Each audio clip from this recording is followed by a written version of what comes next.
Hey everybody, welcome to Tactical. On today's episode, I'm going to be going over some of the parts I'm going to be putting in my personal rig update, which should actually be in the next video, but I'm going to use these as a vehicle today to talk to you about frugality and cheapness and why there is a distinct difference between the two and why one is better than the other for employing in everyday life and in PC building.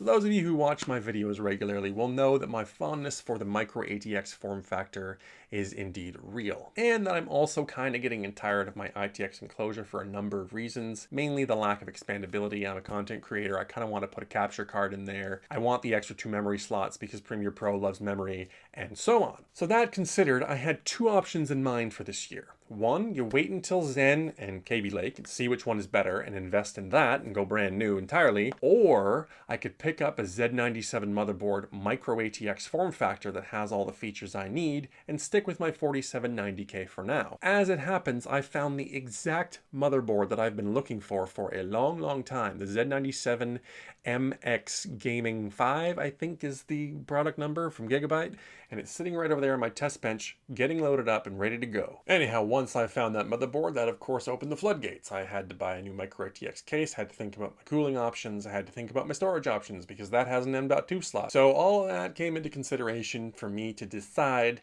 to do a personal rig sort of half upgrade, and maybe when Zen comes out I will make the decision to get a new motherboard and processor then, but for now stick with what I got and just use this to sort of upgrade the size and prepare myself for that upgrade by getting what I call a forever case and a forever cooler. The forever case that I chose is the Fractal Design Mini C with a window, which I am in love with. I think that the design choices they've made on this are gorgeous. I really credit Fractal Design for not breaking the formula. You know, when it ain't broke, don't fix it. And they've been making this enclosure with slightly different improvements for like the past 4 or 5 years now. The Define series is just legendary for its uniformity. And I also went with the NH-D15S as my forever cooler because this one is as good as the D15 pretty much, but it's slightly offset and asymmetrical to allow for the first expansion slot on most motherboards to be filled, which is important for micro ATX, which is still a smaller form factor and doesn't allow for a lot of expansion room. In addition to these 2 parts, I also picked up a second-hand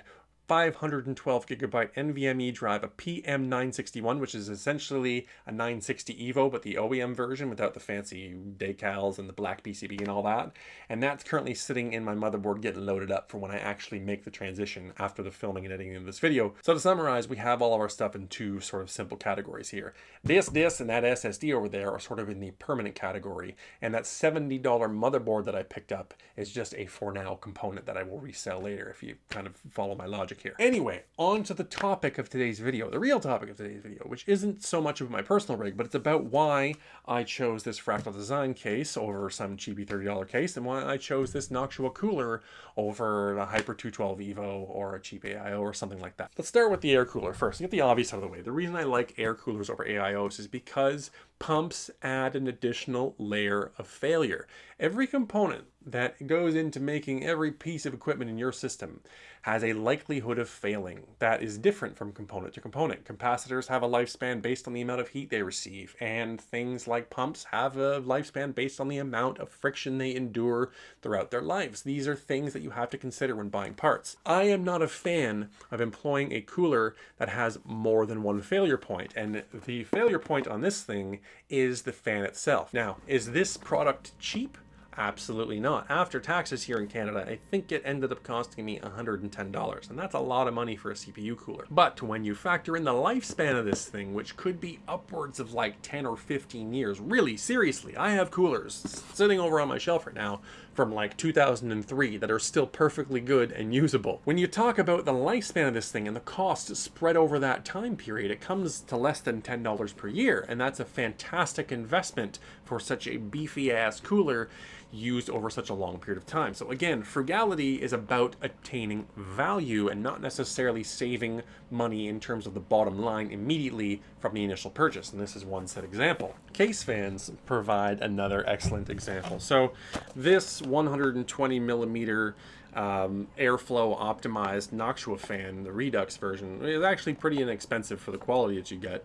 I think this cost me like $24 on Amazon or something like that. It wasn't on any type of sale. I think it was just the regular price. And you might think that $24 is a lot for a 120 millimeter case fan, but these things are typically going to last you for 3 or 4 times longer than your standard stock case fan that comes with your average case. The two that are located in this Fractal Design case, I'm sure, are just fine and will certainly serve you well for as long as they live, but the bearings are a lot tougher on these. These are industry-proven workhorses, even the consumer-grade ones. The industrial ones that are all black and really sexy, that's a whole different story. Those are another level of quality. But paying for something that is good and will last you longer will usually net you savings in the long term. And once again, Noctua is the king of that. Now, the one that I want to emphasize the most, though, is one that's not pictured here, and it's still in my current system and will be moving forward with me into my new builds into the future because of what it is, of course, your power supply. Power supplies provide the best and most time-tested example of why frugal and cheap are different, and one is better than the other, granted you can afford it. Now, I'm all for cheap power supplies, and we're not talking about Logic's Diablo Tech bullshit that will blow up your house. We're talking about power supplies that still are from reputable manufacturers, good ODMs with quality designs, albeit bare bones, and meet the minimum spec. So we're talking about they have average ripple and voltage regulation. They're perfectly fine, but not the kind of things that you would expect to last for longer than 3 to 5 years. But at the same time, you don't want to overspend on a power supply because of these super high-end ones like the EVGA 1600 T2s and your fucking Corsair AX 1500Is. Those are like $300+ here in Canada and really don't seem like they're worth it for the average use scenario. So the real question is, where does the sweet spot lie between cheap low-end stuff that will last you for a short period of time to the super high-end stuff that will probably last you a fair bit of time and be covered with a very long warranty, but come at a tremendously high price tag, usually 5 or 6 times that of a CX unit or something like that. So what you basically want to do is take the cost of a unit and divide it by the number of years that the warranty period will cover. The warranty period is essentially how long the manufacturer thinks this PSU is worth insuring. They want to be competitive and offer a nice long warranty to keep up with the competition, but they don't want to be flooded with RMAs for the rest of their existence, like BFG Tech and Ultra did many years back that eventually caused them to go tits up. And that, my friends, is precisely how you determine where the power supply sweet spot is. You simply take the number of years in a given warranty and you fucking divide the price into it and come up with a per year value number to determine which power supply would be the best purchase for you. All you gotta do is have your wattage in mind, what sort of wattage range you're willing to sell for. Remember, systems these days have lower TDPs that are getting lower, so don't over fucking power your system. There's just not a lot of need for it.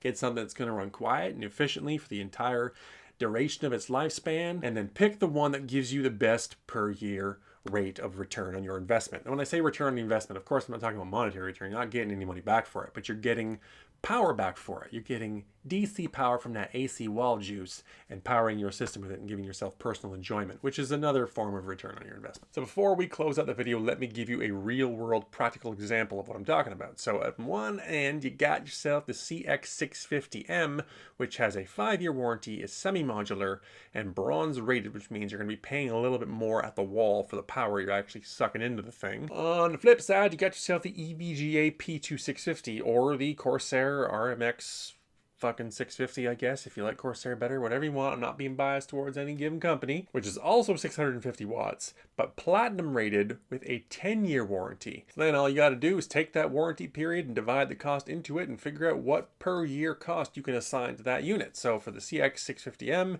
you got $90 divided over 5 years. That's $18 a year is what you're paying for that power supply. But over here on this side, or this side, whatever side I decided to put it on, you got the EVGA 650P2 for $140 with a 10-year warranty that comes out to $14 a year and will last you twice as long, saving you all that hassle of having to replace it halfway through its life. So there you have it. One option is cheap, the other option is frugal, but one is clearly preferable over the other if you can afford it in your budget. Anyhow, guys, follow me on Twitter at OFA, subscribe to me down there if you haven't already, and like this video if you like it. Also give me upvotes. Those are the 4 points I have to remember to emphasize at the end of every video right now. 4 of them. That's a 4 right there. This one doesn't count. It's too small. Also, tell me what you think of the new layout that I'm trying here. I like it really good. It's good for filming. Everything's set up really nice. I think I can do things here regularly. It's right in between my workspace and my desk, and it kind of makes less of my face visible and more of the body. which from about the ribs up actually still looks pretty decent, I guess. But, you know, I'm going to get rid of this by the wedding. Anyway, sorry for the ramble only video. Next week's going to be the big one where I put everything together. And I'm actually going to probably start filming that either tonight or tomorrow and have it done by later in the week. Until then, thanks for watching, and I'll see you guys in the next one.